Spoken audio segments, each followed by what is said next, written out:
Champion Select now as Kayn and Anivia banned away by Lion. Gambit Esports responding with Maokai and Jace ban. And as we're into Champion Select, you have to remember that this is a must-win for both of these teams. Gambit to get the tiebreaker against Lion Gaming, so it will effectively be 2 wins for Gambit if they get this one that is required for them to make it at all. Lion Gaming just need the 1.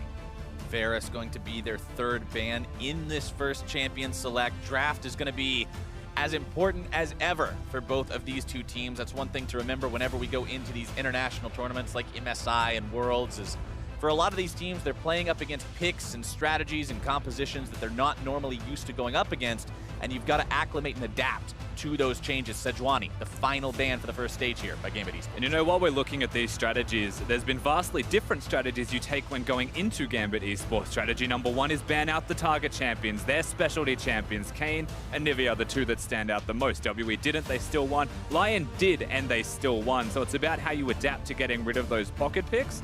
You have to pick the strong meta champions yourselves, the best options yourself. Speaking of strong meta options, it looks like Kalista will be the first pick here for Lion Gaming, champion that we expected to see plenty of coming into the Worlds 2017 tournament. Now we're going to get to see her here.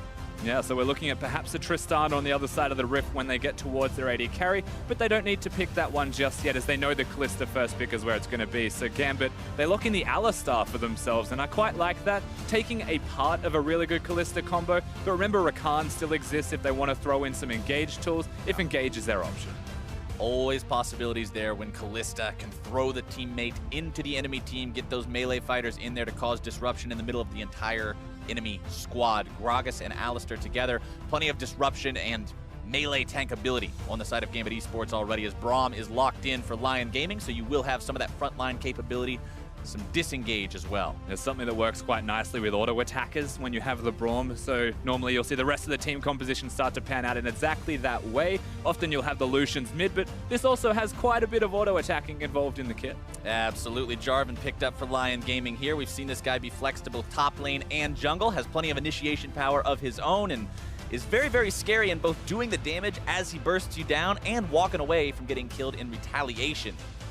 Now Gambit Esports thinking about who they want to take before the second rounds of the bans come in, and it looks like Cassiopeia is the one they're going to stick on. Yeah, this is very curious from Gambit. They don't prioritize their AD carry whatsoever. Of course, there's still a lot available for them, but what they do get is the Cass. And the reason Cass is a standout picker alongside the Gragas and Alistar is that is a lot of protection, and Cass also provides a lot of magic damage. So now, when you look towards the AD carries that Gambit will be picking, hyper carries stand out. You've got the Tristana, potentially even the Twitch is someone that you may be looking towards for blasting here. Tristana's the number 1 though.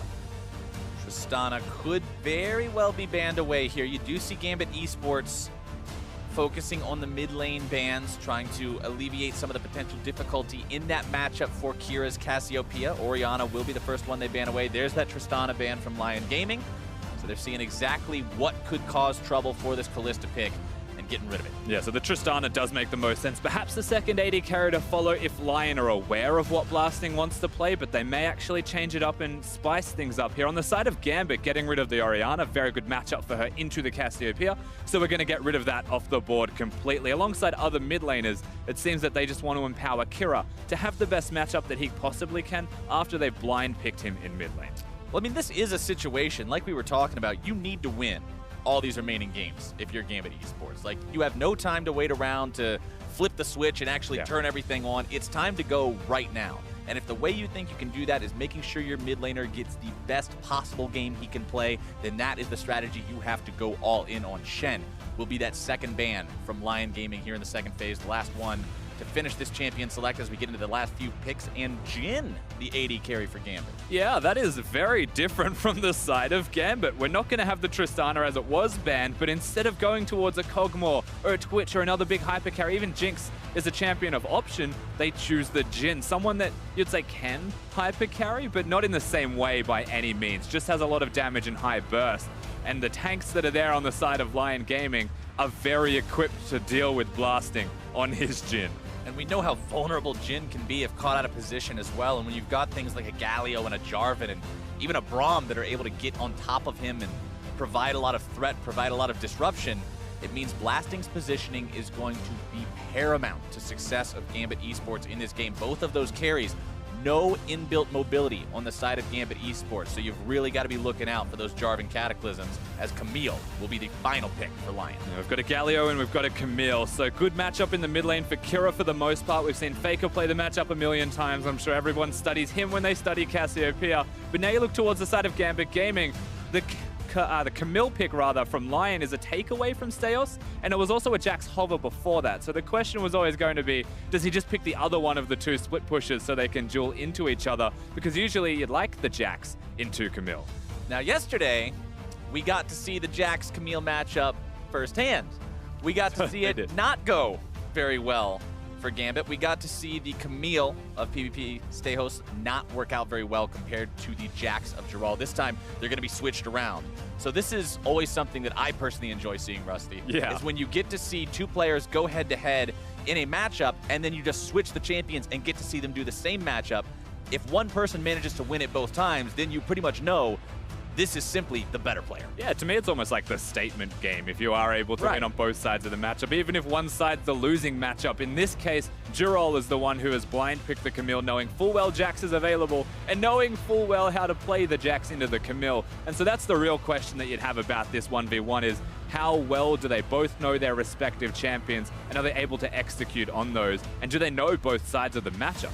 And we know both of these champions, we got to see it yesterday as well, can be a serious threat if they do manage to get ahead. One of these finds a significant lead over the other when you end up in a situation where one's essentially on turret hugging duty the entire game, and the other has the freedom to split push and move around the jungle and apply that pressure as they see fit. Can make life very, very difficult for the other side to keep track of. Of course, as we see these team compositions, the reason the top lane is so important is not just that 1v1 matchup against each other, but the fact that they're split pushes, which is a second win condition for both of these teams. Heading into the Rift here for the fourth game of the day, Worlds 2017 play-in groups, day number 2. Remember, at the end of today, Rusty, 2 of these teams are going home. For some teams at Worlds, right, Worlds started yesterday, it ends today for 2 of the teams. If you are not in the top 2 of your group at the end of your 2 days of group play, Worlds is over. It's such a rapid system compared to what we're normally used to seeing that for a lot of people watching this, it's like, wait a second, are you sure they're going home already? I'm not sure. Don't you have a second week of this? And the answer is no. This is where they have to show up. This is where you have got to prove that you are worthy to continue playing, that you deserve a chance at the knockout best of 5, and that is what Gambit Esports has to do now.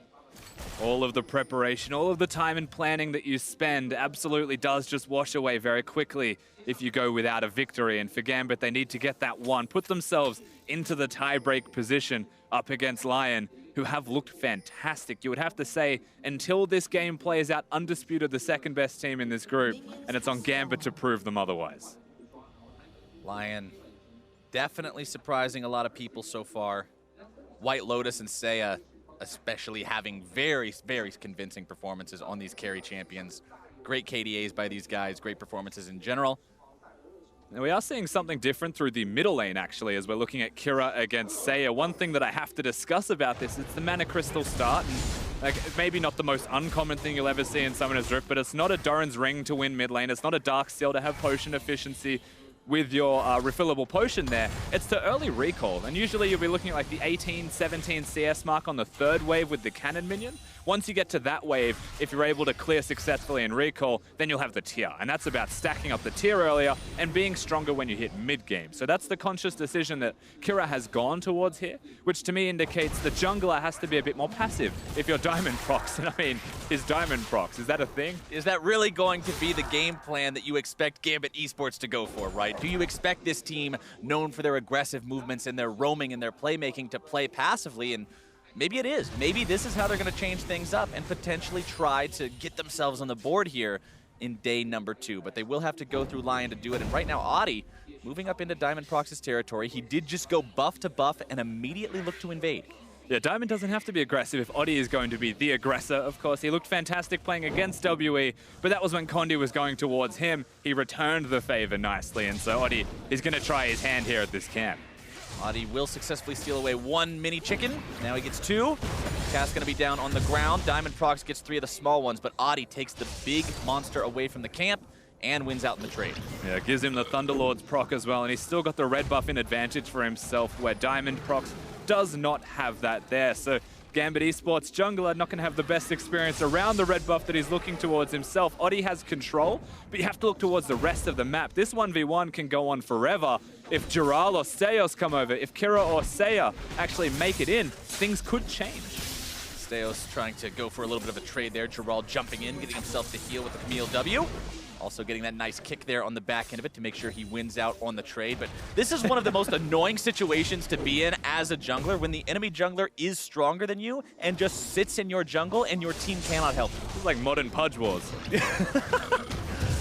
Flashback, but Diamondprox now potentially in a lot of trouble here. Flashes over the wall, gets himself within his turret range and stays safe, but Audi will continue just hanging out in the enemy jungle. Staios moving himself over. Might look for a way to do something here. Drops the counter-strike, gets himself away, hops over the wall to the Krugs. Stays safe. I mean, he'll get out fine, but he also has no health because he's losing the top lane. Oddie still has complete control in the jungle, and by the time the Jax got here, Gragas had already flashed away. So ultimately, Gambit way too slow to the punch. Sometimes you just have to sacrifice your own lane to help your jungler and hope that the reciprocity is there, and then he'll come back and help you. But neither of those things happen. In fact, the J4 may have an opportunity to do some damage here to the Jax. Let's see if Audi can make this gank work out. Hookshot comes out, not going to be finding the stun just yet. Counter-strike coming out here as Staios gets himself away. Audi's gank not incredibly effective, but at least he did get that red buff before he leaves enemy territory. Yeah, really well played in the game of chicken there from Staios to be able to not have to use his flash, not have to jump to safety, just counter-strike and bait spells out of them. They don't choose to flag drag either, so Audi will just back it up. He's got his red buff. He's a pretty happy camper as far as he's concerned. And now he gets to go back and clear a majority of his own jungle that is always going to still be there when you spend most of the early game in Diamond's jungle. Taking a look at the farm across the board, you can see a little bit of a lead for Lion there in the bottom lane. A little bit bigger of a lead for Gambit in mid lane, and top pretty much breaking even. Seiya going aggressive here in a trade onto Kira. Talked about Kira starting with that mana crystal, sacrificing some early game power. Seiya taking advantage of that for now as Diamondprox shows up mid, but he doesn't accomplish a whole lot of anything. Yeah, still almost equalizing. It feels like by not recalling, Kira's going to go towards the Catalyst build. So he should be going towards the Abyssal Mask build, presumably. May do Rod of Ages, however, as Jarvan is not a magic damage dealer. And so it might be more efficient to have that AP as Seiya still going. Diamondprox just cannot catch a break. He gets invaded time and time again. Tries to walk over and smite the big chicken, but it has lost its patience and will not be taken just yet. Staios is coming down, though. He might have the jump. Staios jumping in, Counter-Strike active, really threatening onto Audi here, who needs to find a way to get away from this one. No longer has his flash available. Staios trying to jump in there, might be able to find the first blood, and it goes over to Diamond. That is righteous justice for having spent so much time with his opponent in his jungle. Now he gets his revenge. Absolutely. So the Jax finally comes back down. Oddie does not have his flash throughout all of this. The Jax does, and he flashes very aggressively past the Jarvan to ensure there's no taunt that's going to connect, and actually redirects him in range of the body slam. So Diamond does get his red buff back after all, and that sweet justice you mentioned is going to be had by Gambit Esports. For all the work that Lion Gaming put into setting the Gambit jungler behind, it's all undone with that first blood going over to Gambit. Assist money also going to be on to Staios there, so he makes up for some of the money that he would have sacrificed losing the farm, making that roam down towards mid. And honestly, they couldn't have asked for that to go much better. Absolutely. But you know what, Captain Flowers? I'm a little bit confused with this middle lane once again. Just the items. He still went for the tier, and instead of recalling early, starting Mana Crystal, he chooses to go towards the tier and just recall later. So now he's going to delay his tier timing, and he's still going to go towards the Catalyst afterwards, which is fine and expected. Edward actually up in the top lane as well, doing his standard. This looks like very much a more well-rounded and normal Gambit. Yeah, this is what we expected to see from this team. Those super early level, well, pre-level 6, I should say, support roams before anything really else happens. But he can't quite find the angle he's looking for, so not going to find that payoff just yet. Staios looking pretty comfortable in this matchup, 1v1 topside now on the Jax. Even though the Camille has better itemization through the Phage, he's really not worried about it. But now, Jural with more health, more mana, to this. might be able to win this fight. Issues the Hextech ultimatum, the Galio coming in, and it might just be an outplay. Nope! See you later, Jural grabbing the kill. And the outplay is the damage reduction as well that the Galio ultimate's going to provide to Jural. So they get the kill. You call it the 1v1, but I could still see an assist down there for Seiya. He's going to be able to pick that one up, go back towards the middle lane, and that's big for the Camille. This is a stark contrast to what we saw the last time these two champions faced off against each other. And quite simply, it's just about being that little bit stronger, ultimately from the damage reduction. One auto attack is what separated them. I mean, if you didn't have that damage reduction coming in there, Staios outplayed the heal from the Camille. He got inside of the inner part of the cone he first. reduced it. He would have managed to win that, but woulda, coulda, shoulda, who knows? It didn't happen, and thanks to the Galio, thanks to the presence of mind from his mid laner, Giral now has an extra edge in that 1 versus 1. And once again, last time they played against each other, Giral was the Jax and he was winning the matchup. So perhaps it is the player more than anything else, Captain Flowers. Perhaps it is. Still to be seen, of course. They're both split pushers. They're both scalers. Jax will have that really big spike with the Sheen moving forwards. One thing I also want to keep an eye on as we move forward, closer and closer towards the 10-minute mark, closer and closer towards mid-game, rolling around a few minutes after, is Infernal Drake is the first one spawning this game, which means teams may be more apt to fight for that than they would from other ones. If you had something like a Cloud Drake or potentially even an Ocean or Earth Drake, teams always want these Infernals. They always want to get those damage bonuses, especially when you have these carry-style top laners like the Jax, like the Camille. You get so much value out of it. I would expect to see a fight for that sooner than later, but if a fight does break out on that end of the map, you do have an advantage on the side of Gambit Esports, considering they have TP available there for the top lane. Expertly traded to an extent from Staios just there as well in the top lane, and to bring it back, as they are going to fight for this blue buff a little bit first, Drake is a place they could look towards, but this seems to be like the higher immediate priority and the safer priority that they can look towards. Gambit want this blue buff. Let's see if Seiya and Adi can defend here. Blue buff down below 1,000 HP. Taunt coming out from Seiya. Counter strike on Staios, keeping himself alive. Giral trying to jump in there with the hook shot. Diamond Prox potentially going to be caught out here. Trying to flash over the wall. Doesn't find his way out just yet, but Giral going to be the one almost going down. Seiya grabbing the kill onto Diamond as Giral falls as well. 1 for 1 so far. Gambit walking themselves out. It's actually just going to reside as a 1-for-1 trade, but it's the jungler of Gambit Esports compared to the top laner of Lion that is going to go down. Jax will get a bit of extra time farming, but still with a Cassiopeia, with a Jax there, I don't think they want to do the Infernal Drake just because of the risk of the smite, and so it's a full reset. Unfortunately, I mean, they might have lost the one person they didn't want to lose when it came to fighting for this blue buff. Of course, we get to see this again. The thing I want to highlight is Kira has to flash early here, and Staios is never going to get a chance to use that due to the taunt from Seiya, preventing all of the damage. And at this point, you're like, wow, pretty good moment here for Lion, but 3-man body slam, even after the mistaken flash from Diamond Prox, is enough to be able to create a trade. So ultimately, the mistake, almost a blessing. Yeah, the flash was really unfortunate there, but it ultimately worked out okay at the end of the day. Granted, Gambit was not able to steal the blue buff away. I want to go ahead and comment on that one as well. You did see that go over to Seiya. So the initial mission failed, but everything worked out sort of all right. 1 for 1. Not the most convincing of victories, but definitely not a loss either. 400 gold, the lead now for Gambit Esports over their counterparts in Lion Gaming. And honestly, Gambit's doing a lot better than people might have expected them to do based on their performance yesterday. They did not look convincing in either one of their games. Today, they're coming out swinging against Lion. They're making the kind of plays we would expect from this team, and it just looks like they feel more comfortable. Yeah, we saw it for 5 minutes in their second game, and it looks like maybe they've just continued to warm up that little bit more every single time they've played on Summoner's Rift. They're rotating, absolutely right. They are able to get Edward to the top lane. They're able to get the Jax now coming down, and he's even looking towards an opportunity in the mid lane. Whoop! Tries to jump in, but a good dodge away with a Justice Punch from Seiya will keep him nice and safe. The two members there, Staios and Kira, the members of Albus Nox that impressed us so much in 2016 Worlds, now on this Gambit Esports squad in 2017. Hoping to make the same type of a run that they did last time around, but having a little bit more trouble out the gate compared to then. A much longer way to go this time when you want to talk about that run. They need to try and get this victory, get another victory over Lion later in the day, and then win a best of 5 against one of the other teams competing, presumably from Pool 1. So, look, that journey is going to be a little bit more difficult for them so far, and it's long.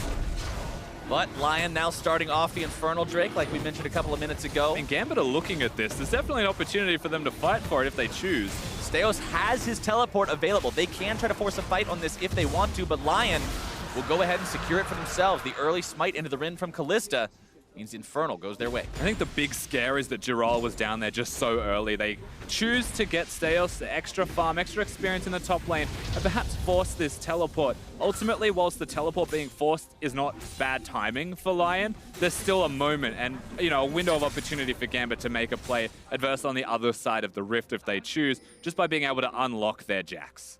Want to go ahead and comment on the same thing that we saw yesterday? Giral versus Steos. Not the Trinity Force versus Trinity Force rush on both of these. We are seeing the Ninja Tabby on Steos first. Burton Call opens up bottom lane, not to accomplish much of anything, no, quite he was honestly. trying to clear the wave, but Braum exists. And now Steos interrupting the hook shot from Giral, trying to keep him here long enough for Diamondprox to show up and he's diving. Make this gank happen. Diamond wanting to get in there. Nice cask! From downtown, so they lock it down. Giral's gonna die, and instead of using their teleporting member to go to the rest of the map, they bring Diamondprox up to him, just knowing that Steos is able to win that 1v1 of his own accord, and suddenly the tower looks like a possibility, but thankfully Seiya exists to prevent it. Seiya shows up not in time to save his ally, but in time to save the turret, and considering Lion has put so much damage onto the bottom lane tier 1 of Gambit Esports, this might be pretty important as it could potentially buy them the opportunity to find the first turret and the gold bonus that comes with it. You'd have to worry if you're Lion here, not just because of the turrets, but because the Jax has brought it back. Camille got the early kills, but things have shifted. Times are changing. And that Jax can outscale Camille very quickly, especially at that Trinity Force spike. Especially at the level 6 spike, where you don't have to commit an ultimate to trading against your opponent. It's just 3 auto attacks. Kira slithering his way down towards the bottom lane. Gambit Esports trying to mount an attack on this bottom lane tier 1 as they push the wave up, but realizing there's not really any sort of plays to be made. They're going to go ahead and send the jungler and mid laner back up towards the river. Just let that bot lane continue to push on its own. They still only have a 500 gold lead. Honestly, Rusty, if we're looking at the comparison between the economies of these two teams, it's a very close game. Yeah, it certainly is. There's a very big concern as well if you are Gambit, even with the 500 gold lead of the Kalista coming to the rest of the map. Right now, Braum and Kalista actually coming up towards top lane, trying to perhaps influence once again where that teleporting member of the team is to prevent any kind of number disadvantages if they sneak in. An immediate follow-up from Gambit Esports bottom lane as well as they move themselves up to the top lane, recognizing, hey, Lion's probably going to trade these off. We're going to do the same. Let's not be caught off guard by this. Yeah. And so we're just going to see a little bit of Australia lanes. Yeah. Because you're Australian. And now this gets to make sense. Because we're doing the Australian and not Australian co-cast. We're just like the top lanes. Thank you very much. They're engaging. Now we've got the engage, the stun. Kira trying to get himself away, but the team collapses and manages to find themselves the damage. White Lotus grabbing the kill credit on that one. I think Gambit just snuck away the Herald throughout all of this, though, at the same time, from under the noses of Lion as they engaged onto Kira. I mean, they'll take that trade. It's actually pretty good, but they are pushing mid lane at the same time. Lion trying to get something back in exchange for that Rift Herald there, seeing if they can manage to grab themselves this objective. They already grabbed the kill onto the enemy mid laner. They don't quite have the damage to make the turret happen. Burton Call opens up. Gentek's going to be tanking all those shots. They really don't do a lot if you have high HP, especially against a tankier target like that Braum, until the Jhin has more damage under his belt. Yeah. So he'll just walk himself away from that one. Gambit will hold the line at the turret. Yeah, and they're able to do that. Of course, even the fourth shot from Jhin was used just to clear the wave. He knows he's not doing all that much damage himself, hasn't completed the Infinity Edge, so not all that impactful. However, throughout all of this, whilst they only got damage on the mid lane turret, it's still good damage. They get the first turret in the bottom lane. The top lane's the place that they can look towards and send their duo, which has been controlling the 2v2. So ultimately, Lion, I'd say still in the driver's seat as far as the towers are concerned. It's just that we are seeing some fight in the Gambit system. They do have what it takes to keep up. Which is a lot of fun to see. This is what fans wanted to see from this team. For a lot of people, they were excited to see Gambit make their return to the world stage here in 2017. The last time we got to see this team at Worlds was 2012, 5 years ago. Long time ago. Many people hyped up, not just for the fact that this team has 2 Albus Nox Luna members, like we already talked about their impressive performance from 2016, but if you look at Diamondprox and Edward, 2 of the old guard names from Moscow 5, one of the original teams that showed us what competitive League of Legends could look like way back in the heyday. So for many, many fans, old and new, there's expectations for this team. They want to see them succeed. They want to have fun cheering for Gambit Esports, and right now, Gambit's giving them something to cheer. It's always an interesting conversation to have as well. You know, is that hype unjustifiably high just because the last time you saw them was Moscow 5 and they were just that good of a team. Yeah. But, you know, that's kind of fair to have those expectations because that's just what you want to see. And, you know, the fact that they do have some fight in their system is a pleasure to start to watch, and to see the improvement from game 1 to now, it's still there and it's still a marked improvement. I mean, for so many fans, it's just the fact that even if there isn't a logical reason to expect this team to be the same team that they were in 2012, there's still that same sort of excitement that you feel when you watch the team in 2012, when you watch these guys introduce us to what counter jungling looked like with the unorthodox Shyvana picks and 3-buffing the enemy team. They want to see those same kind of moves. And now it's Steos. Might potentially they're engaging. 1 versus 2 here. They go in, issue the Hextech ultimatum. Giral looking to find the damage, but Diamond Prox manages to make this an even fight after all. Trying to go in, back here onto Giral. As Seiya shows up, now it's going to be 3 versus 2. Diamond Prox finding himself in a spot where he's almost not able to escape. Oh. Flash into the taunt is able to lock them both down, and Steos flashing over the wall, barely staying alive until double kill comes in from Giral. Giral comes up clutch a couple of times. They're hitting these hook shots. Seiya makes it an unfair fight in the first place just by being that Galio. He's able to rotate extremely quickly, and we're seeing no impact from Kira if we're going to contrast these mid laners. Whilst the advantage was there for Steos, how quickly things start to shift in the other direction just because of the numbers game that Lion are winning. Lion grabbing themselves another Drake. They're also going to grab themselves another turret. They will lose the one top side, so Gambit grabbing that means they're going to have a little bit of extra global money, but let's take a look at the play. And first thought is that this was a good ultimate from Diamond Prox. Separates the two players, but Steos is well and truly out, and Diamond Prox is now completely stuck. Seiya very much aware of the flash being up and available, has one of his own, and is even able to find the Jax through that. So incredibly well played and smartly played from the mid laner of Lion. I always forget how far the distance of Camille's hook shot is until you see it in action. You're like, oh wait, she can close that level of distance. The fact you can flash after it as well. Yeah, the amount of distance it covers. It's pretty dirty sometimes, and Giral manages to get himself his 3rd kill off the back of it. But now Shelly charging into the tier 1 turret here in the mid lane against Lion. Gambit trying to grab themselves the 2nd turret, see if maybe they can even that count up. Edward going to be soaking some damage from those turret shots. But they do get what they came for, and the game is still within 500 gold, Rusty. Neither one of these teams is pulling that far ahead. It's just blow for blow, back and forth. And that one trade just there from Gambit is the reason that it is so close, because ultimately after the kills that happened in the bottom lane, there was a trade up from the side of Lion. They get a turret and they get the Drake, where it was just one turret in the top lane that the Jhin was able to secure meanwhile on the rest of the map. So the fact they get the mid lane turret, everything equalizes, and it feels like we are still in a game that's closer than it ultimately should be based off what I've been seeing from Lion so far. And we've talked a lot about the Jax versus Camille and the snowball and the split push and this kind of 1v1 super duel between the top laners, and checking in on sort of the status of that as we go forward. You can see a lot more farm on the Jax, but just a better KDA on the Camille overall. The gold between the two, a couple hundred gold better for the Jax, but that's about it. This isn't one of those runaway situations. These two are still very evenly matched. That was a really nice play from Giral. Definitely evading that counter strike and immediately delivering the Justice a killing spree, flashing the emote, letting him know he came to the wrong neighborhood. Oh, and he's feeling himself now. Giral's able to get that 1v1. Steos, you'd say a little bit too deep, to be fair, from the Jax. Not too sure where he was going for that dive, but now the pressure continues through this top lane 1v1. Not just the KDA starts to go in favor of this kill now. It's a little bit more. You always got to respect the ability that Camille has to have that brief iframe as she goes into the air for the ultimate, dodging away from the stun. And now they're looking to make the dive here onto Diamond Prox in the bottom lane. Cass going to get himself away for now. But Genthix and Giral now have the opportunity to lay more damage into this tier 2 turret. Another Q thrown out by the Gragas to clear the minions away, keep that turret alive. But it's Lion with control over the bottom part of the jungle of Gambit Esports. Yeah, and the ultimate did double the work there for Diamond Prox, helps clear the minion wave as well as save himself, so he'll get out okay. The turret will get out relatively unscathed considering, but even taking the turret, tanking it just to get that extra bit of damage down, Giral, knowing what the champion he is, does on Camille. Very well done from the side of Lion, and they're starting to creep a little bit further ahead every single time. It's these really small details, but it's no longer 500 gold. Right. We're up to over 1,000 gold now. Items starting to come online for multiple members. You've got the Cinder Hulk, Knight's Bow, very standard tanky supportive style jungle build coming out for Audie's Jarvan.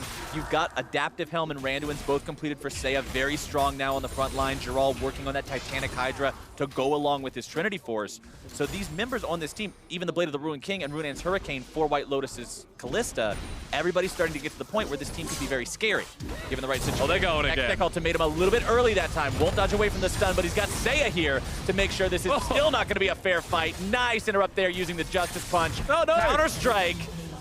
Gerald jumps a little bit too far backwards, but the Flash makes sure he gets the kill anyway. So no one saw anything. He's still dead. Jax dies at the end. They're able to push bottom lane. They've got a minion wave coming. If you're Gerald, you just keep going. That's at least one free turret to be seen for yourself.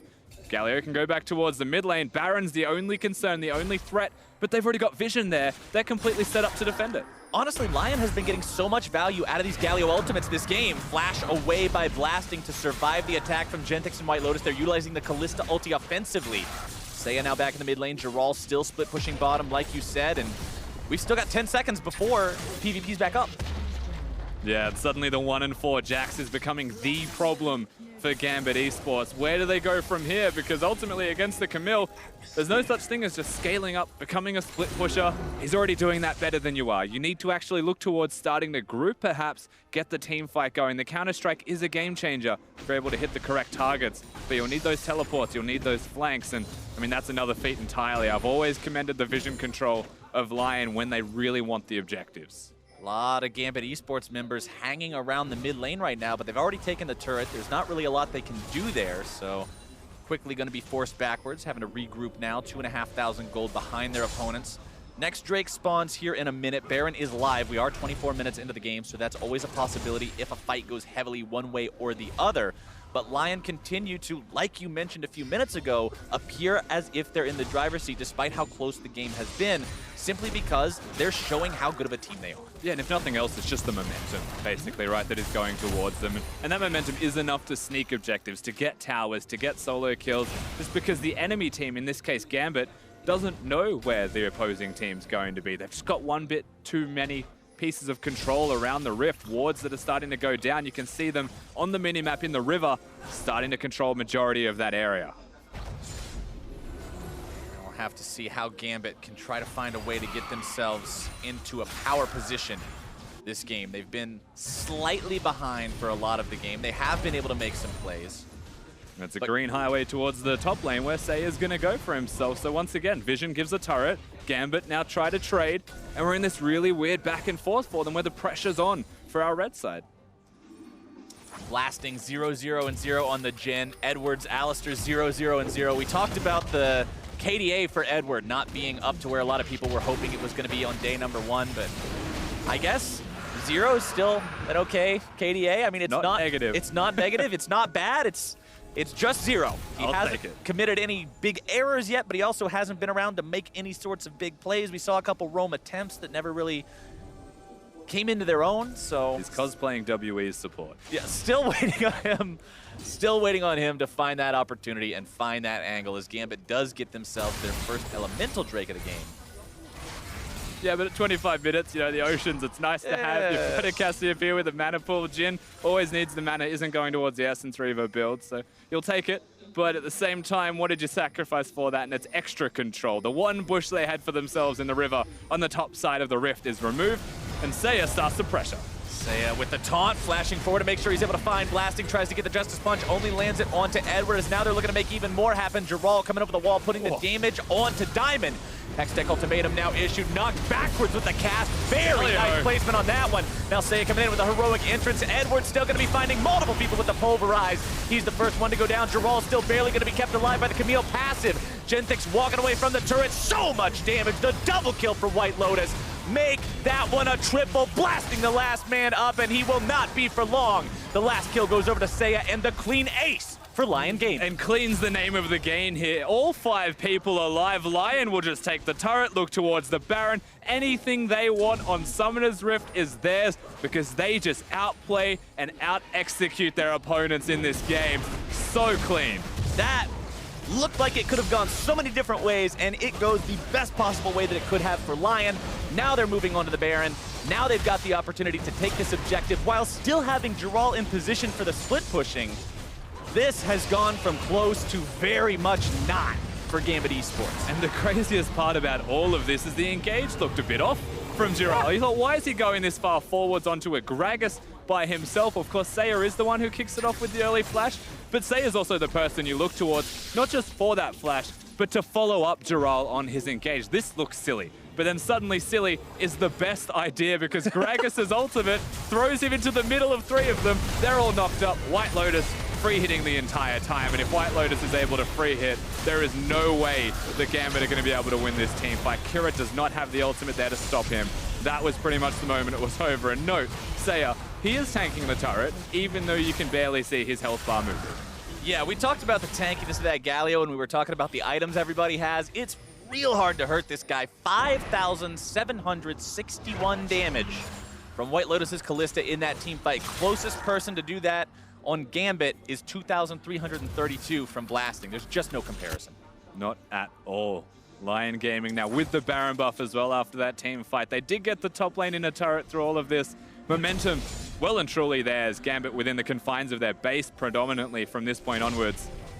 Desperate engage, perhaps the last option. They're the kind of team that will desperate engage, though. And that's what you've got to look for. This isn't a team that's simply going to cross their fingers and hope their opponents make some sort of a mistake. You look at Gambit Esports, you're looking at a team that will try to make some sort of a desperation play, maybe make it happen, make some sort of awesome pick. And the desperation play comes from removing Jax from the bottom lane. You can't actually use him to 1v1 Camille anymore. In fact, you can't really send anyone there, but it's too late almost. They have to send him down here. Dural's already pressuring, and this gives the opportunity for things to shift.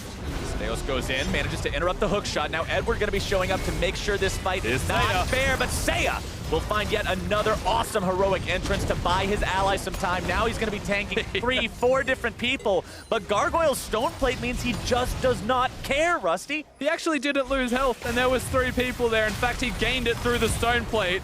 Lion now threatening 2 places at once. Lion will take down that bottom lane tier 3. Now they've got their eyes set on inhibitors. The rest of the team can rotate over if they like. They can continue split pushing with pressure on mid either. Also, I should say, but so many different options for this team at this point in time. You're 10,000 gold up, 30 minutes into the game. You've still got the Baron buff for another 90 seconds.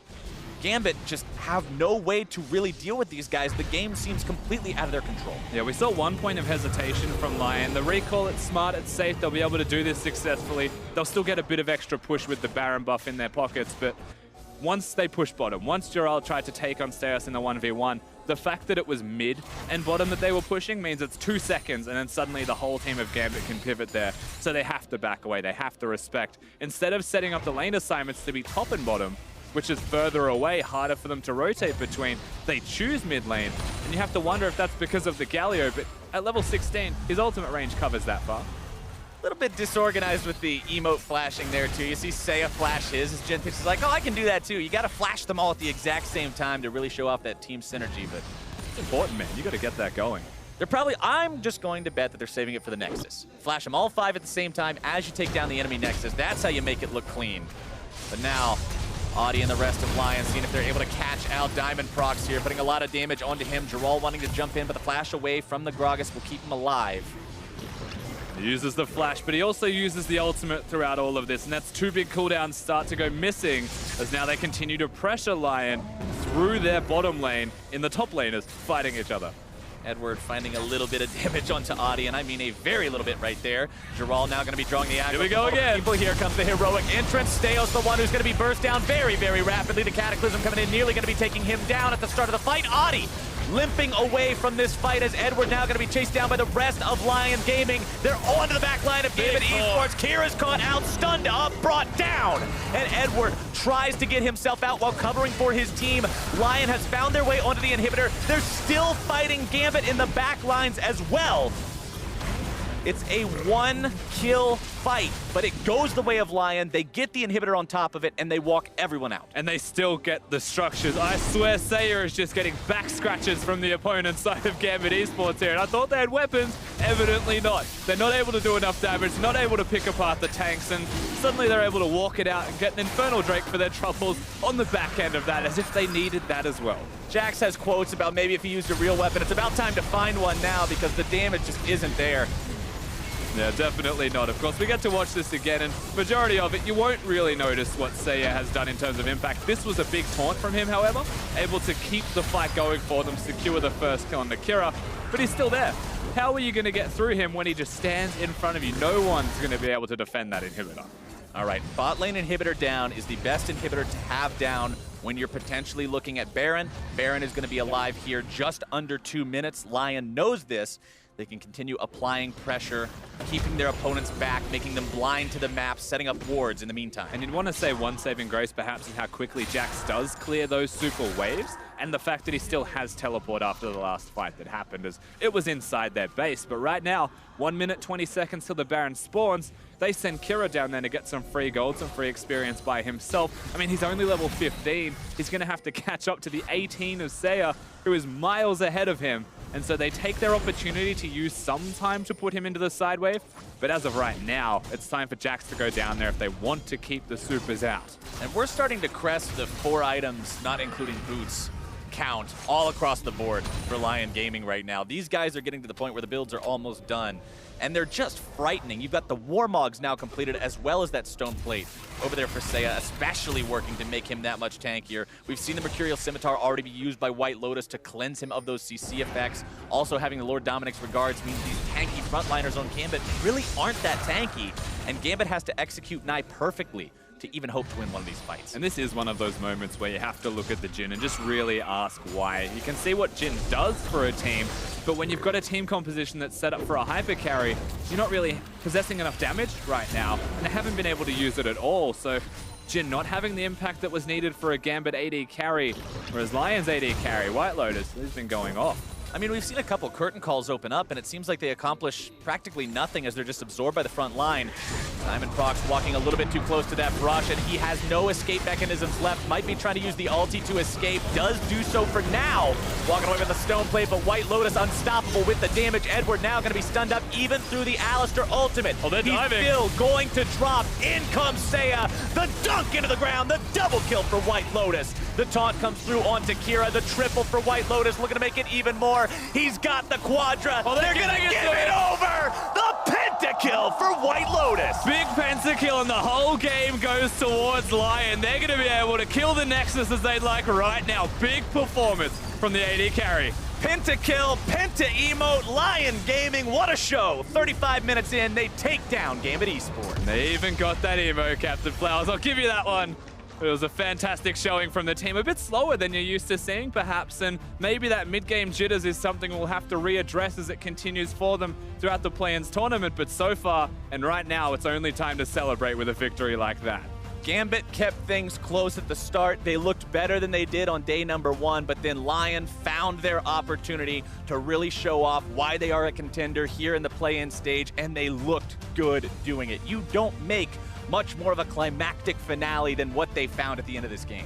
Absolutely right. And I mean, the hero's entrance from Seiya is the best way to describe it. The fact that Girol was aware there was a pentakill going on in the middle of killing an AD carry as Camille, didn't have the bloodlust, made sure he was going to get it all right. It was a team effort here from the Manticore, as you called them. The Manticore. As they took down the Hydra.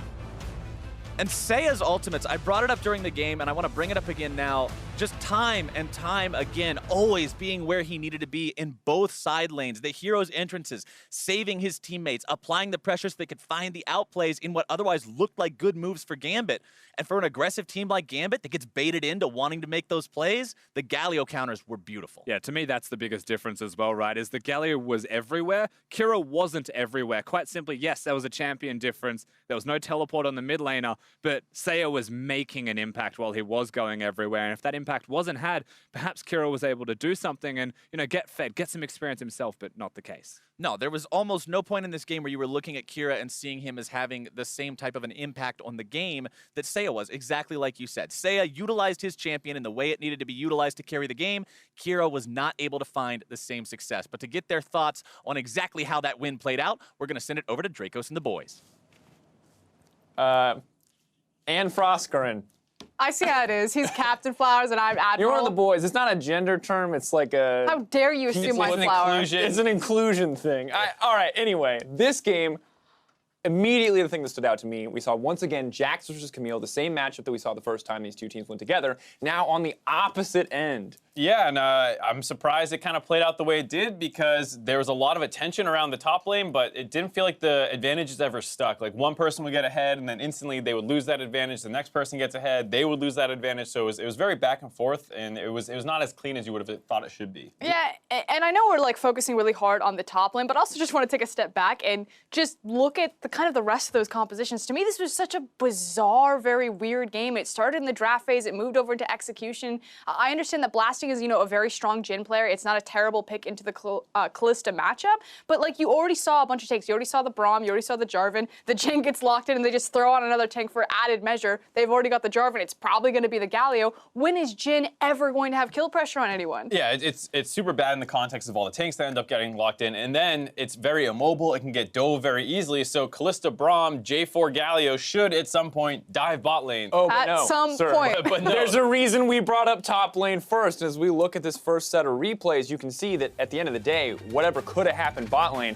didn't happen because everything was about the top side of the map. And Droll showing that he understands these matchups very well because he doesn't just take a lot of these 1v1s. He's often waiting for backup to come in, so he knows that at the same time, Sia will be roaming up here to help get that finishing blow in. That's not to say that he didn't lose his advantages. Stayhost answering right back. Yeah, and that's the thing. It was a team effort for Lion to really just blitz up into the top lane and set up Droll for success because PvP Stayhost was outplaying the Camille a lot of the time, dodging inside of the heel, looking for the tower dives like right there. But it was just very quick, back and forth. But this was the one that really broke it open for me. Now the 3v2 as Galio will get involved in the back half. And the reason this is such a poorly timed play for Droll here is because, for PvP Stayhost, because he had about a 60 CS lead. They have the later game scaling carries. They're in the perfect position to actually slow this game down and stop letting people die. You don't even need to be going for kills anymore. You have the advantage. But with that double kill going over to the Camille, and then an ability to start outplaying Stayhost now once he gets that extra influx of gold, Droll is actually going to be able to take this game over.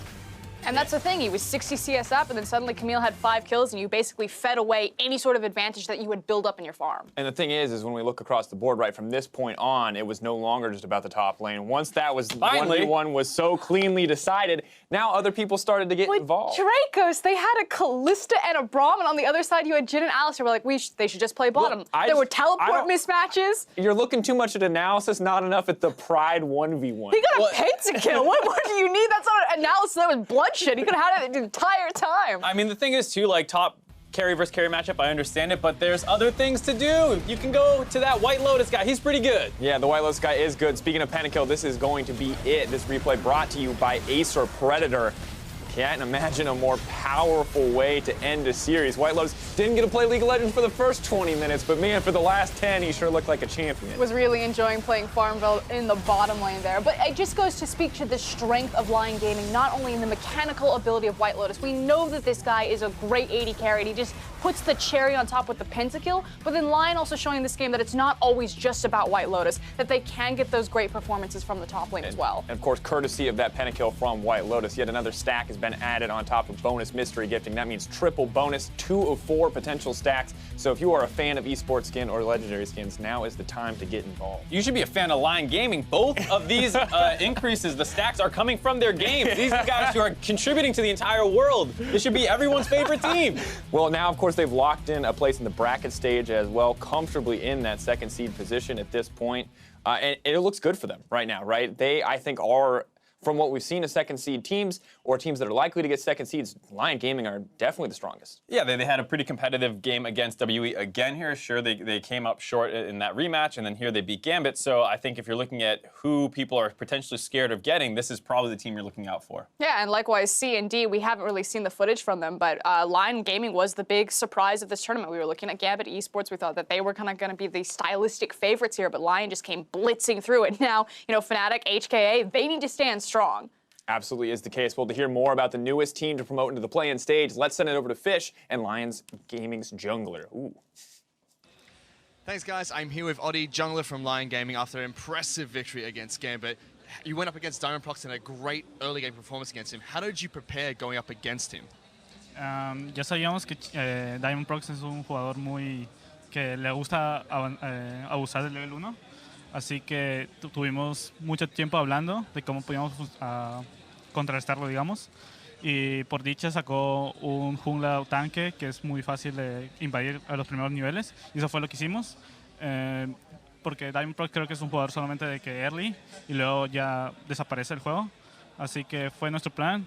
Esperamos que no hubiera sacado un jungla agresivo, pero lo sacó un jungla tanque, así que pudimos abusar de él. We know that this guy likes to abuse the level 1, so we think a strategy about to counterattack him. He chose a tank jungler, so it helped him a lot to actually go and push him and make him. And they know that after the first level, actually the jungler doesn't do much, so that was their main goal, to actually neutralize him. Well, it worked out well for you. Even though you got a kill against you, you still were really strong in the early game, set your team up for success. With that win, you've now secured a spot moving into the next stage of play-ins. And with your impressive performance against teams like Team WE, are you confident going into the next stage of play-ins? Nosotros sí estamos muy confiados de que podemos salir del grupo, ya que no importa con qué equipo nos toca. La verdad, estoy muy orgulloso de cómo hemos mejorado las últimas semanas y estamos muy confiados de que podemos salir y ganar. Oh yeah, definitely. We really think that we can actually make to the next stage, to the group stage. He is impressed and so proud how the team has been improved the last couple of weeks, and he is totally confident that he will make it to the groups. That's fantastic to hear. I hope you guys do make it into the group stage. Excited to see that. The last thing I want to ask you, or let you have the floor, so to speak. Do you have anything you want to say to your fans back home and everyone that's watching right now? Un saludo a mi familia, que siempre me apoya, mi papá más que nada, que siempre se queda hasta la noche viéndome y mandándome mensajes. Mi mamá también, mi novia y pues a todos los fans que la verdad nos siguen apoyando, aunque hubiéramos perdido contra el equipo chino. Pero en serio, muchísimas gracias. Pues. I want to especially thank my family, my father that he always looked my games, my mother, my girlfriend, and also I want to thank all the fans that keep supporting us. Even though we lost against the local team, we want to thank everybody and thank the fans. Well, thank you so much for your time, Oddie. For now, though, we're going to go into a very quick break. We'll be back with the rematch between Oceania and Brazil. Direwolves take on Team 1 next.